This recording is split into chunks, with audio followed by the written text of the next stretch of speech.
140 शब्द प्रति minute. Dictation ready start. उपाध्यक्ष महोदय, भारत सरकार ने हमारे महान पड़ोसी चीन को एक सांस्कृतिक शिष्टमंडल भेजा है। वह शिष्टमंडल भारतीयों का चीन के लोगों के प्रति अभिनंदन और सद्भावना लेकर गया है। चीन की सरकार और चीन के लोगों ने उसका जो हार्दिक स्वागत किया है, उसके लिए मैं कृतज्ञता प्रकट करता हूँ।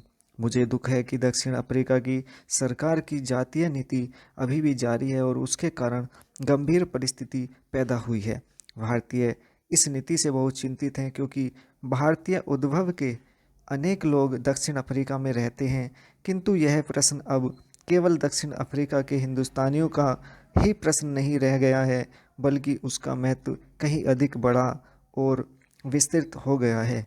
यह जातिगत आधिपत्य और जातिगत असहिष्णुता का प्रश्न है। अफ्रीका में रहने वाले हिंदुस्तानियों से भी अधिक अब यह अफ्रीका के रहने वालों के भविष्य का प्रश्न है। इस प्रश्न और ऐसे ही अन्य प्रश्नों के निपटारे में विलंब करना समस्त मानव जाति के लिए अच्छा नहीं है। मुझे इस बात से प्रसन्नता है कि अफ्रीका में वहाँ के आदिवासियों और वहाँ रहने वाले हिंदुस्तानियों के बीच मैत्री भाव बढ़ रहा है।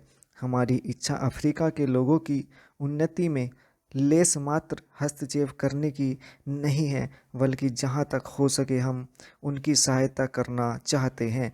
चेंज। मुझे यह भी खेद है कि श्रीलंका में बहुत दिनों से रहने वाले अनेक भारतीय मत देने के अधिकार से वंचित कर दिए गए हैं। वे श्रीलंका के वैसे ही नागरिक होने का दावा करते हैं जैसे कि उस देश के अन्य निवासी करते हैं।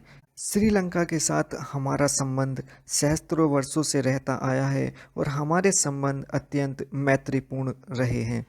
हमने श्रीलंका की स्वतंत्रता का स्वागत किया था और हम यह आशा करते थे कि उसके लोग स्वतंत्र जाति के रूप में हर प्रकार की प्रगति करेंगे, पर वहाँ के नागरिकों की एक बड़ी संख्या को उनके अपने नैसर्गिक स्वत्वों से वंचित कर देने से सच्ची प्रगति नहीं हो सकती।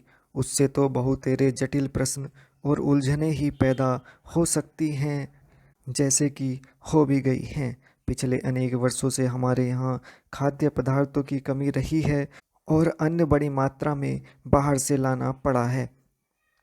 इस काम में संयुक्त राज्य अमेरिका से हमें बड़ी सहायता मिली है और उस महान देश ने जो उदारतापूर्ण सहायता की है, उसके लिए हम कृतज्ञ हैं। हाल में इतिहास में आज पहल चावल को छोड़कर और सब अन्नों का हमारे पास बड़ा भंडार है और हम एक बड़ा भंडार बना रहे हैं जिससे आवश्यकता पड़ने पर हमें सहायता प्राप्त हो सकेगी। इस बात का तो हमें स्वागत करना चाहिए, किंतु देश के बड़े भागों में वर्षा न होने से यहाँ के लोगों के लिए कठिन समस्या पैदा हो गई है। लगातार 5 सालों तक रॉयल सीमा में अनावृष्टि का कष्ट सहना पड़ा है और वहाँ आज पानी की आवश्यकता है। चेंज। उपसभापति महोदय, योजनाएं हाथ में ली गई है जिनके द्वारा लोगों को काम मिल रहा है और सस्ते गल्ले की दुकानें खोली गई हैं। जहां आवश्यक है वहां मुफ्त खाना भी दिया जा रहा है। विदेशों से आए हुए अन्न की कीमत अधिक होने के कारण अन्न का दाम चढ़ गया है। सरकार की ओर से घाटा सहते हुए सस्ता अन्न बेचकर जो सहायता की जाती थी, उसे कम कर देने से भी कीमतों में बढ़ोतरी हुई है और जहां नाप तोल कर अन्न बांटा जाता था, वहां लोगों का कष्ट कुछ बढ़ा है और कुछ असंतोष पैदा हुआ है। वस्तुओं के मूल्य में गिरावट आने से इसका प्रभाव कुछ कम हो गया है। अन्न संबंधी सहायता कम कर दिए जाने के कारण कई राज्यों की सरकारों ने अन्न आयात करने की अपनी आवश्यकता का वास्तविकता की दृष्टि से अपेक्षाकृत अधिक ठीक अनुमान लगाया है और इससे जो अन्न की मांग राज्यों से आया करती थी, वह कुछ कम हो गई है और फलतः उनका आयात कम हो जाएगा। यह आज की स्थिति में और आगे के लिए भी आवश्यक ही लाभदायक है। जो राशि अन्न संबंधी सहायता न देने से बची है, वह छोटी मोटी आवश्यक योजनाओं में लगा दी जाएगी, जिनसे आगे अन्न की उत्पत्ति बढ़ेगी और इस तरह हमें अपनी खाद्य समस्या हल करने में सहायता मिलेगी। हमारी सरकार इन सब बातों पर बहुत ध्यान से विचार कर रही है। स्टॉप।